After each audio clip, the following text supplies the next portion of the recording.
Let's bring in the man of the moment, TMZ founder Harvey Levin. Once again, a hub of understanding. Help me understand what I just told people about the sequence of what you've gotten and any distinctions you see among them. Well, I'm focused on two things. Because I agree with you. I mean, he's from the Tucson area. There's just no doubt. I am focused on two things. This ransom note is, I will put it to you this way, Chris. The FBI is keenly interested in this ransom note, and I know this. Keenly interested in it. So the question then is, you're right. How does he, they're not really showing proof of life as far as we know. And the money has not been deposited. So why is it being ignored if they seem to be acting as if this is real? I can't answer that question. I am perplexed by it. But when you take that ransom note, which I believe the FBI has good reason to think it may well be real, then you look at these other emails we've been receiving, 3 of them this week, Wednesday, Thursday, and Friday, from a man who says he knows who this kidnapper is. We got our third... So wait, Harvey, help me understand something.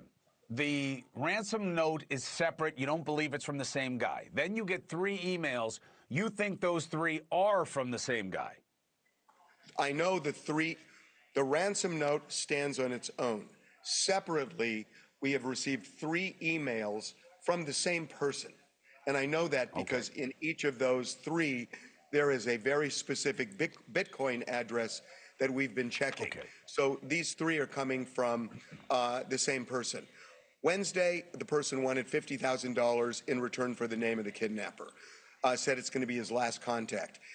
Yesterday, he made a similar demand, got a little more specific. At about noon today Pacific time, we got a third. And the third is interesting. And I will tell you, the FBI is interested in this. I know that. And we've given it to them. So the ransom has now gone up to $100,000. And it's gone up because this person knows that the FBI has doubled the reward. The person begins by saying, look, to the FBI, I don't trust you and you don't trust me. So I'm going to go through TMZ because I don't really trust you at all. So he wants the $100,000, but he wants it his way. And the way he wants it is he wants a fraction of a Bitcoin worth $50,000 immediately deposited in his account. And in return, he says he will, and this is a quote, he will immediately provide the name of the main individual along with his information for you to track. So I guess we can stop and talk about what does he mean by main individual, because by definition, he's suggesting more than one person is involved. That's the first time he's said something like this in any of the 3 notes that we've received. The second, then he goes on to say that he will not touch that initial $50,000 payment until an arrest is made. And once there is an arrest, he would expect the FBI in good faith to deposit the additional $50,000 in Bitcoin.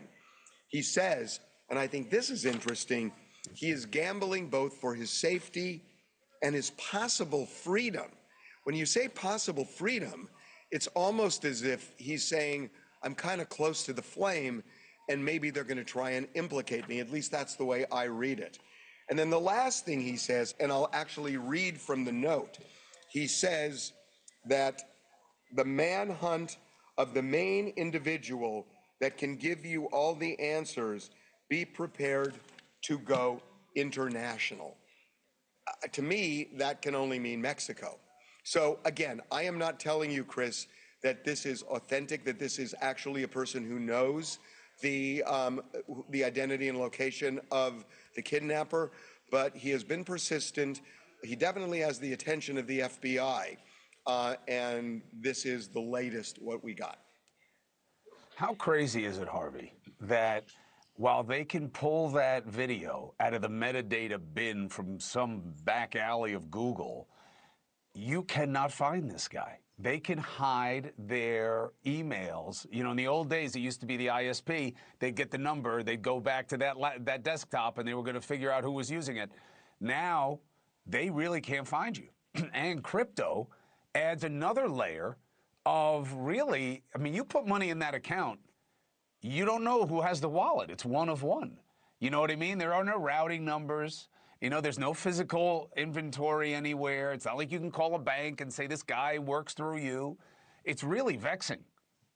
I am so perplexed by this because it feels like, because, you know, I was in my 20s, it feels like the Zodiac Killer case where they just couldn't find any clue, and the guy was flirting with the media.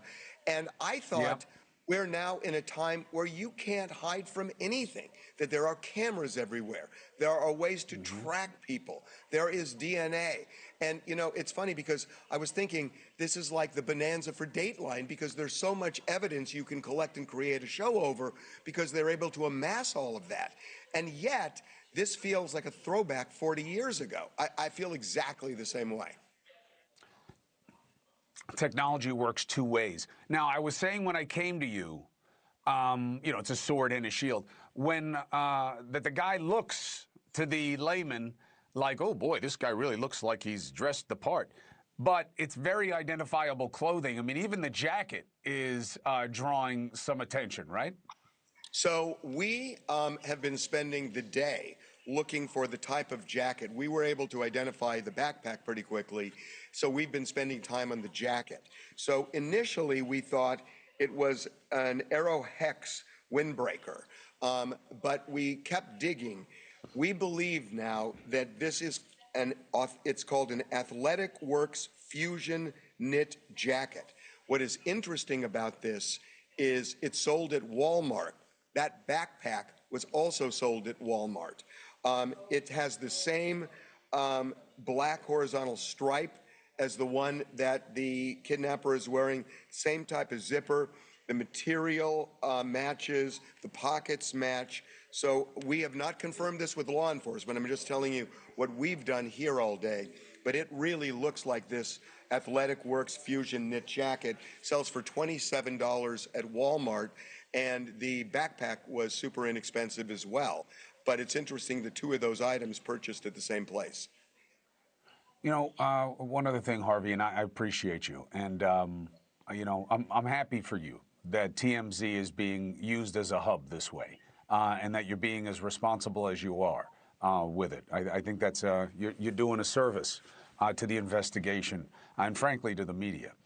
How do you reconcile this guy acting like an ass clown, but also being so casual and not in a rush and doesn't seem nervous as he's doing something that should absolutely worry him, and yet he doesn't really seem to have a plan when he is there messing around on the porch? It is a very odd combination. Yeah, I mean, look, I am puzzled by a lot here because, you know, if that ransom note is real, this is a smart, methodical man who is plotted this and really thought it through. When you read this ransom note, the person I'm seeing seems bumbling to me. See, I don't even see him as casual. I see him as bumbling, that the guy walks up to a door not realizing that a lot of people have these cameras on their door, and he seems surprised, and he walks back, stoops down, grabs some bushes to try and shield the camera lens. That felt bumbling to me, and it doesn't align with a smart, tech-savvy type person, although he is covered from head to toe. So I get what you're saying. Yeah. Harvey, you are the man of the moment. Thank you very much for helping us understand this. Look, hopefully it's all connected. Hopefully it leads somewhere. And I appreciate the conversation. We'll speak again. Have a good weekend.